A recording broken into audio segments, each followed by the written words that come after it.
Whilst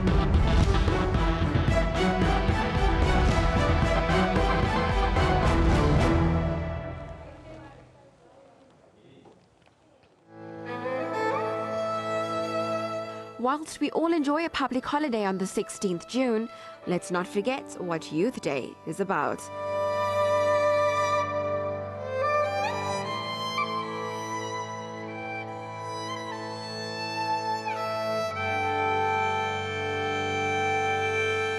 South Africa commemorates the Soweto Uprising of 1976 on this day, a protest which was against the Bantu Education Act of the apartheid government.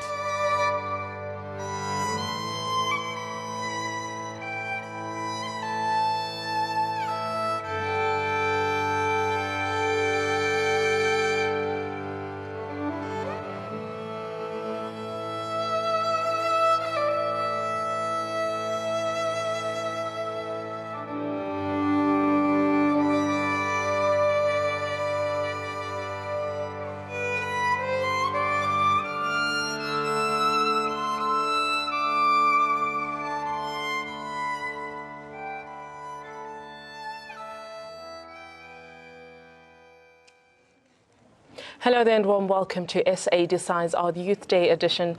We tell you how the day was commemorated across the country in a while. First up, let's take a look at our headlines. President Jacob Zuma speaks against drug and alcohol abuse amongst youngsters. Thousands turn up at Orlando Stadium to commemorate 1976 Soweto Uprising.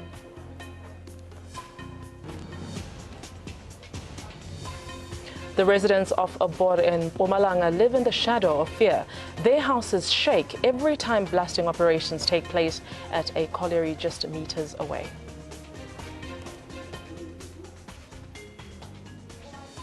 And the Yuzo informal settlement in the northwest run a huge health risk as the battle blockages to the sewer system.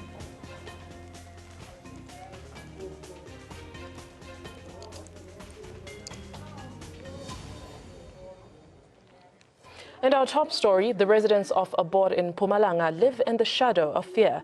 Living just meters away from an open cast mine, the locals are accusing a colliery mine of damaging their homes. Residents in Aba near Dalmas tremble with fear every time blasting operations take place at the nearby Vlakvarfontein colliery. Their houses shake violently and the walls of their homes are cracked. We are affected by the mine because we live close to it. The mine officials tell us even at 5 in the evening to vacate our houses because they are going to be blasting. Because of fear, we leave our houses to allow the blasting to take place. Life is not easy for those living almost at the doorstep of the mine. The mine often fails to inform the community of the blasting operations timelessly. And this is not the only form of apathy that the locals complain about. The problems we have with the mine is that it does nothing for us. We don't have toilets, we don't have water, and our houses have cracks, and the mine delays in addressing us. I've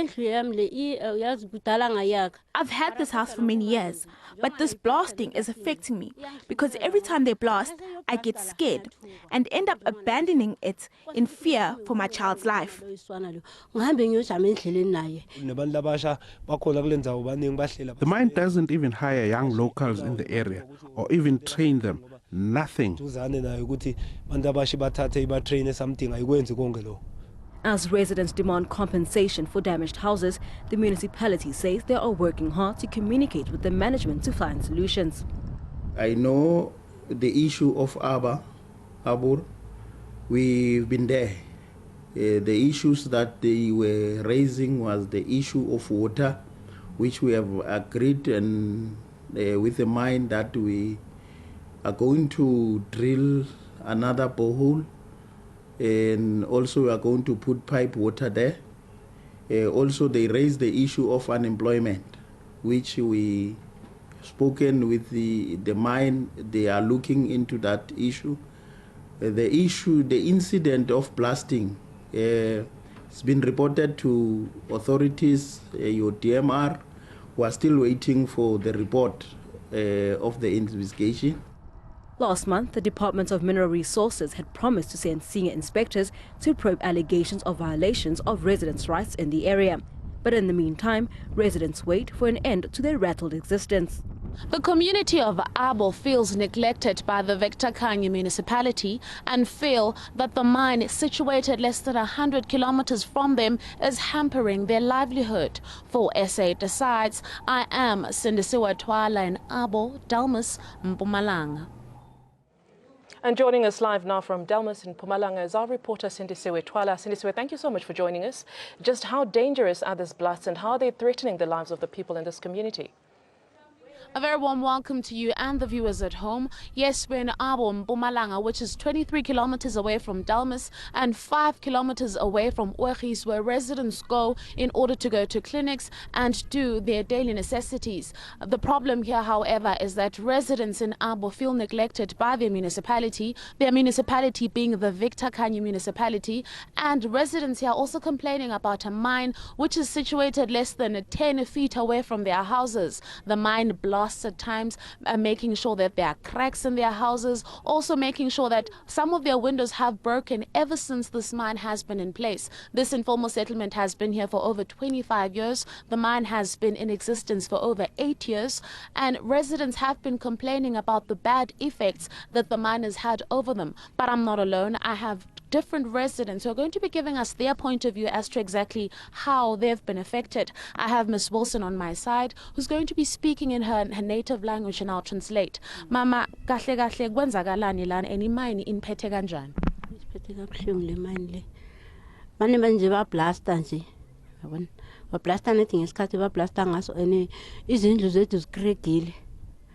Nasiya kibo sithi sikhulumisana nabo ayikho into abasenzela yena, abasiphenduli abasithini. Ne-dust ngapha na yasihlukumeza, sihlala sikhohlela njalo nabantwana bayakhohlela. Ms. Wilson basically says that our house has received cracks ever since the mine has been in place, and the mine hasn't been doing anything to rectify the situation. Children here are also affected by allergies, by sinuses, and no form of way forward has been found. But I also have another resident on my side, Mr. Ndlalos, who's also going to be telling us exactly what happened to his house. Apparently his windows got broken. A very warm welcome to you. Could you please explain to us, Baba, ukuthi kwenzakaleni ngakho ngoba siyazi ukuthi namafastela waphuka? Ngiphukelwe yindlu amafastela kwakreka indlu, ngibathe ngiyaripota bathi bayeza, kulokhu kuqhubeka nje kukreka. Isicino kwafika umlungu owathi kimi yena manager ngapha, wathi umininja ubhoda yena, and then uzolungisa yonke lento. Ngathi mina isikhathi esingaka kungani lamafastela, mina ngiwumuntu nje ngawafaka ngalakali, kodwa nina niyehluleka ukungisiza. Wathi cha, laba abafane ba report bafane kungafiki kuye lokho, yena akazi lokho, usezwa muva. Wathi ngizobuya mina ngizobaletha abantu bazolungisa lapho.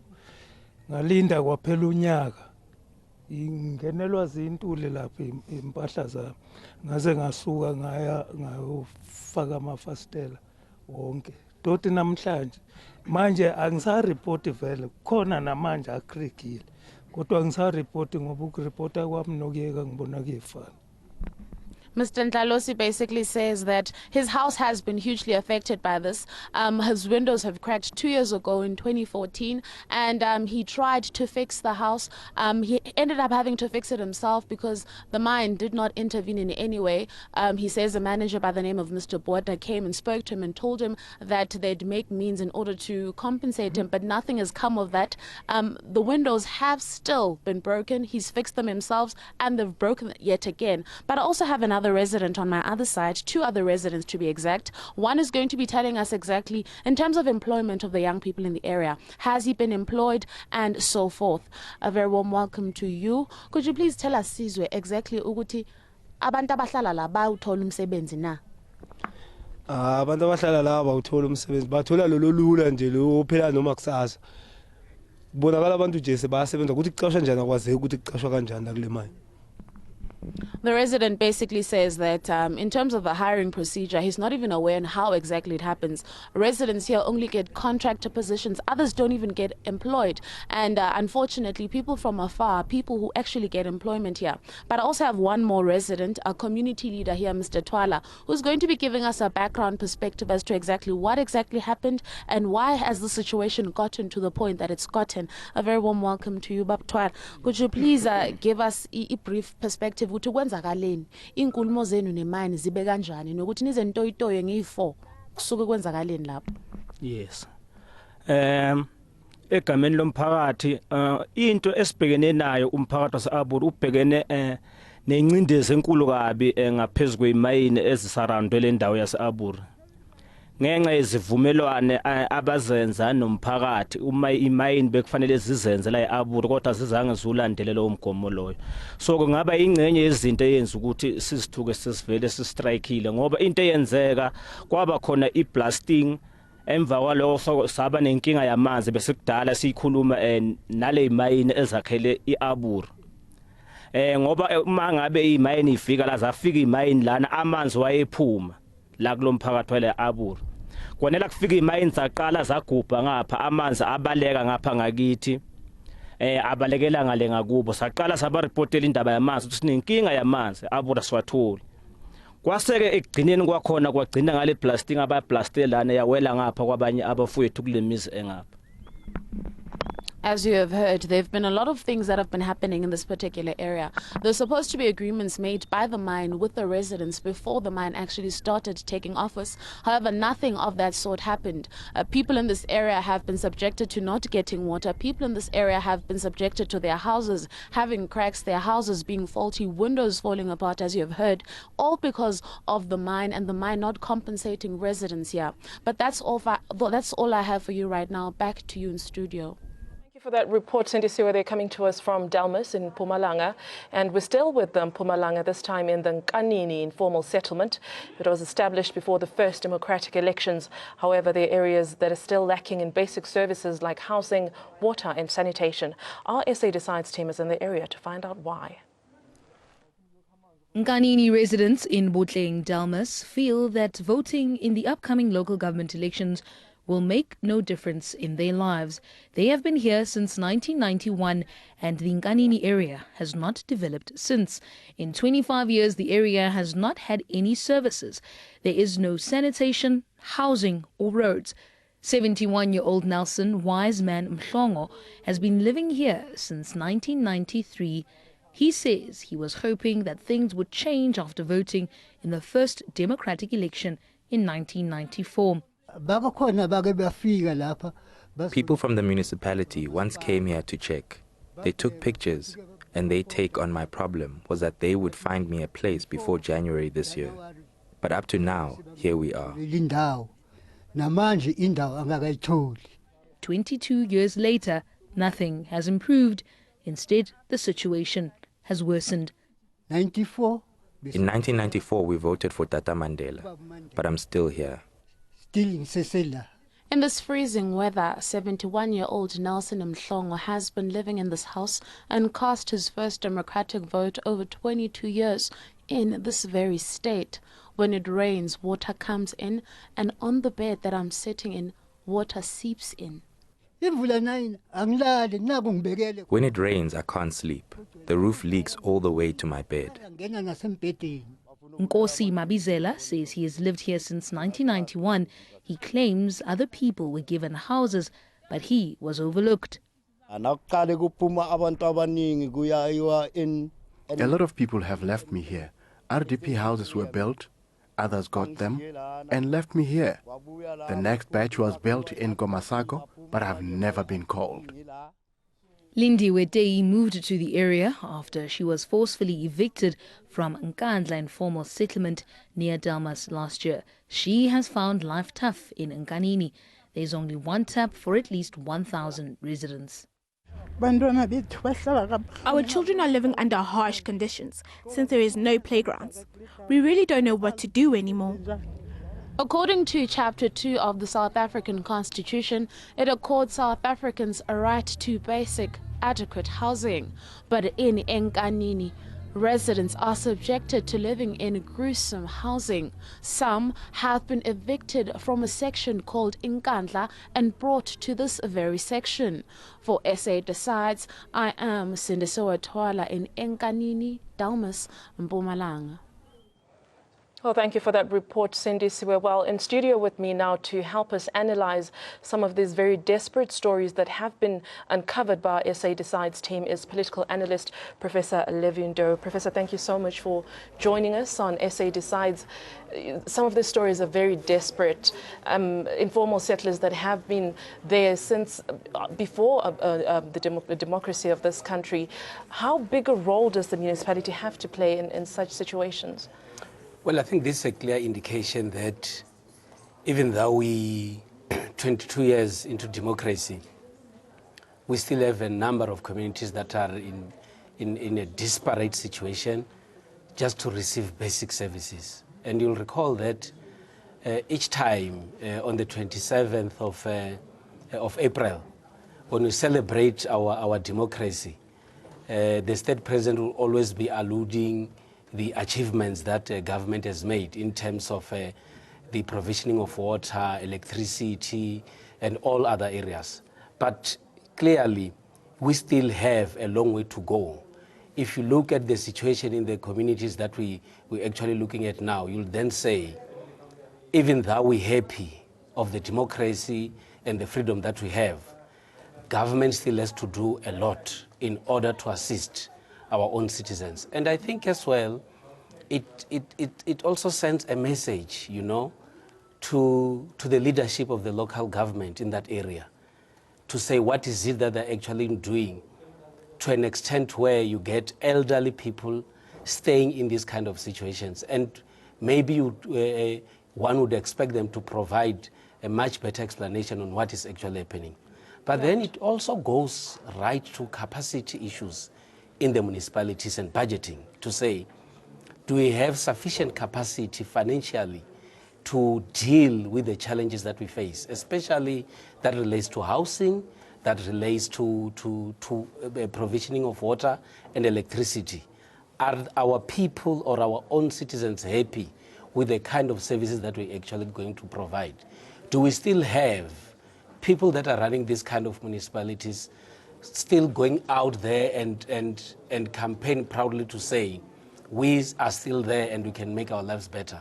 And indeed, it sends a message to the voters out there to say, we need to ensure that the leadership that we have in the country and the leadership that is still coming, particularly at local government, has to do a lot more in order to ensure that the lives of ordinary citizens gets better. So definitely a lot more can be done by the government to improve the situations. The government in South Africa has put a lot of resources to ensure that our lives or the lives of ordinary citizens gets much better and better. And I think the biggest problem lies with those that are given the responsibilities to ensure that that reality is actually being observed. Okay. And that is one area that government has to do much more. Absolutely. We have to go to Rustenburg now in the northwest that has been named one of the fastest growing cities in the country. But the growth has also meant that a number of informal settlements continue to lag behind in terms of development. Take a look at this report. This dumping site in the Yizo Yizo informal settlement has caused blockages to the sewer system and is a health risk to residents. With the rubbish behind us, it is not the only place. The whole area is dirty. A lot of our kids, you find them sick with things like running stomach, and some of the adults. We think it's the rubbish. This sewage has been here for years. We have notified the councillor and everyone relevant, but there is nothing that is happening to better the situation. The unhygienic conditions has made life unbearable for residents. In Yizo Yizo, we are faced with a smelling water problem, sewage and rubbish. We can't sleep because there are flies and mosquitoes biting us, and it smells bad everywhere. We have even lost weight. I have tuberculosis. I get treatment. Now that we are going to vote, can they explain if they are going to help us with removing them or not? The Rustenburg municipality say they are aware of the situation and are currently working towards a permanent solution. There is also a sewer problem that we have noted and attended to as well. And in some instances, we have found big foreign objects thrown by unknown people inside the drainage system there, and it would block, it would just become mess there. And indeed, we have attended to it. We are fully aware of the problem, and we frequently attend to the problem. And we have now embarked on a new plan as a municipality, that of educating and creating awareness amongst our people that it is to their own detriment that they throw foreign object inside the drainage system, and it causes sewer blockage and sewer overflowing. The residents of Hizo in Tlhabane have been suffering for years from the blocked sewer and the rubbish dump that's within their houses. And the only time the municipality comes and cleans this area is when a high-profile politician is visiting. I am Tshofatso Lepile, reporting for ANN7 in Rustenburg. We come back to studio rather. I still have political analyst with me, Mr. Levon Doe. Mr. Doe, thank you so much for staying with us. With the upcoming elections, do you think politicians will look up and actually do something about some of these desperate situations like we've seen now, informal settlers coming into Rustenburg and causing, all this stress? I think politicians are in a much better position to know and understand the challenges that are facing communities. Remember, most of these politicians, especially at local government level, are based within the communities. They know what is happening in their communities. But at a general level, we don't seem to be having a plan in South Africa to deal or to address the challenges of informal settlements. If you look at a number of informal settlements in the country, they have similar challenges. The collection of refuse, ablution, electricity supply, and no water. And obviously, that clearly brings a setup in which you end up saying their situation or the way in which their living conditions are actually not in line with our constitution in relation to humanity and dignity and respect.